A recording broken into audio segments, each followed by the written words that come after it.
What if we've been looking at dementia completely wrong? I want to begin with a simple question. When someone develops dementia, what is it that we believe is happening? Most people answer quickly. They're fading. We're losing them. They're not the same person anymore. And I understand why we say these things. I've sat with families whose hearts were breaking. I've watched spouses grieve while their loved one was still sitting right beside them. I've seen adult children desperately searching for the parent they remember. I've seen exhausted caregivers trying to navigate confusion, fear, repetition, and decline. The pain is real. The losses are real. Dementia changes lives. But I want to suggest something that may sound radical at first. What if the greatest tragedy in dementia care isn't the disease itself? What if part of the tragedy is the lens through which we have been taught to see it?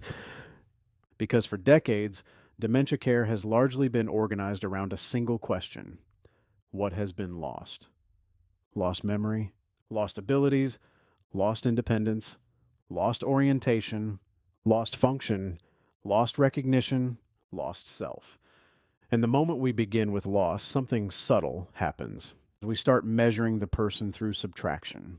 we compare who they are today to who they were yesterday. We compare the present person to an archived version stored in our memory. And gradually, often without realizing it, we begin treating the person standing in front of us as a diminished version of someone else. But what if we're looking at the picture upside down? What if the better question is not What has been lost? but who is still here? That question changed my life, and it became the foundation of what I call the Wholeness Paradigm. I believe there is a quiet mistake happening in dementia care every day. Not because caregivers don't care, not because families don't love deeply, Not because clinicians lack expertise. The mistake is much simpler. we often confuse cognitive change with loss of personhood. Think about that for a moment. When memory changes, we assume the person is becoming less. When language changes, we assume the self is disappearing. When behavior changes, we assume humanity is fading. But why? Why do we make that assumption? Because somewhere along the way, we began believing that a person's value comes from their cognitive performance. We admire memory. We admire productivity. We admire independence. We admire efficiency. We admire organization. And those things certainly matter. But they are not the source of human worth. A person is not valuable because they can remember today's date. A person is not valuable because they can balance a checkbook. A person is not valuable because they can answer our questions correctly. A person is valuable because they are human. And humanity does not disappear when memory changes. One of the most important distinctions I've learned is this: The disease is changing. the person remains. Those are not the same thing. The disease may affect memory. The disease may affect language. The disease may affect sequencing and judgment. The disease may affect orientation. But the disease does not erase the fundamental reality that there is still a person having an experience.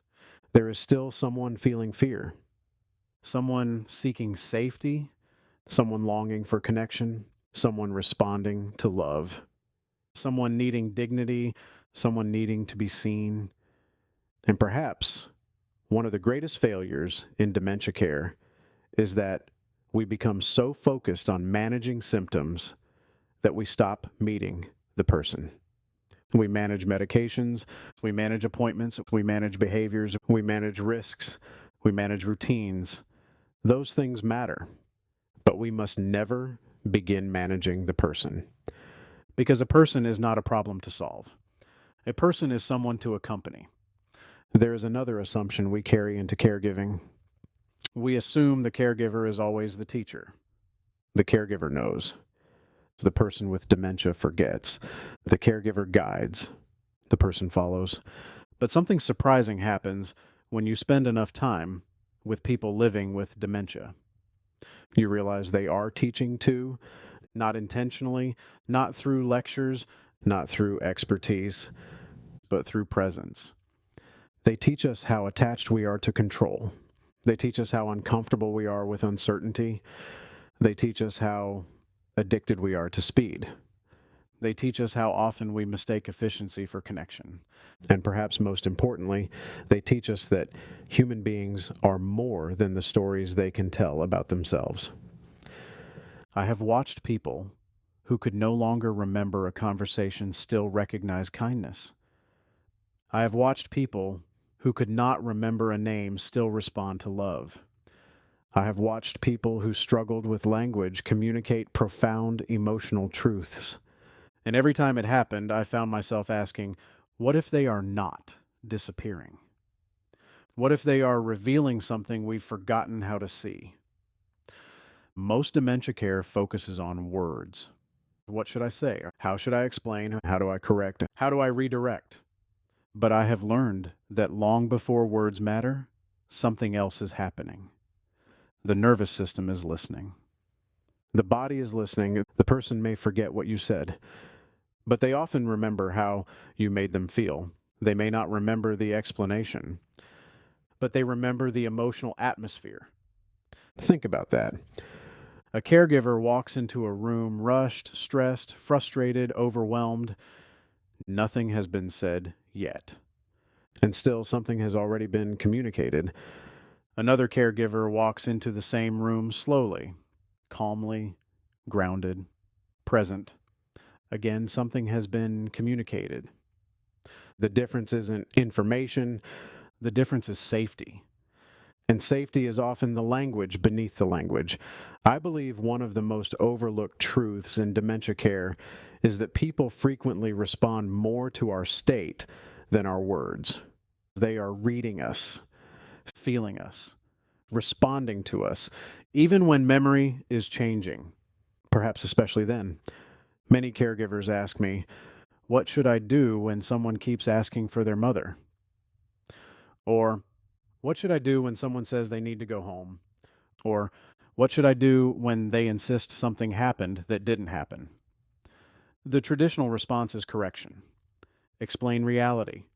Provide facts. Orient them. But often that doesn't work. Why?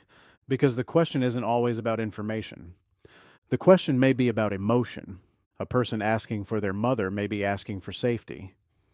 A person wanting to go home may be searching for belonging. A person insisting they need to get to work may be reaching for purpose. The behavior is not random. It is communication. The challenge is that it is communication spoken in a language we have not learned to hear. When caregivers stop asking, how do I correct this? And start asking, what is this person trying to tell me? Everything changes. I think we need a new definition of successful dementia care. Because if success only means orientation, compliance, and task completion, then we are missing something essential. Sometimes success is helping someone feel safe. Sometimes success is preserving dignity during a difficult moment. Sometimes success is reducing fear. Sometimes success is creating connection. Sometimes success is simply making sure a person feels respected. Not because they'll remember it tomorrow, but because they are experiencing it right now. The present moment matters. Even if it isn't stored in memory. The experience still happened. The feeling still happened. The human interaction still happened. And that matters. It matters enormously. I believe the future of dementia care will not be built solely on better medications, or better technology, or better facilities. Those things may help. But the future of dementia care will ultimately depend on a deeper question. Can we learn to see people differently? Can we recognize personhood beyond cognition? Can we honor humanity beyond memory? Can we meet people where they are rather than endlessly pulling them toward where they used to be? Because the truth is, care does not happen in the past. Care happens here, in this room, in this conversation, in this moment, and the person living with dementia is here too. Perhaps not in the way we expected. Perhaps not in the way we remember. perhaps not in the way we wish, but here, still human, still worthy, still deserving of dignity, still deserving of love, still deserving of presence. So I want to leave you with the question that changed everything for me. The next time you encounter a person living with dementia, resist the urge to begin with loss. Resist the urge to begin with comparison. Resist the urge to begin with what has changed. Instead, pause, Look again, and ask yourself, who is still here? Because I believe that question has the power to transform dementia care. And perhaps in the process, it has the power to transform us as well.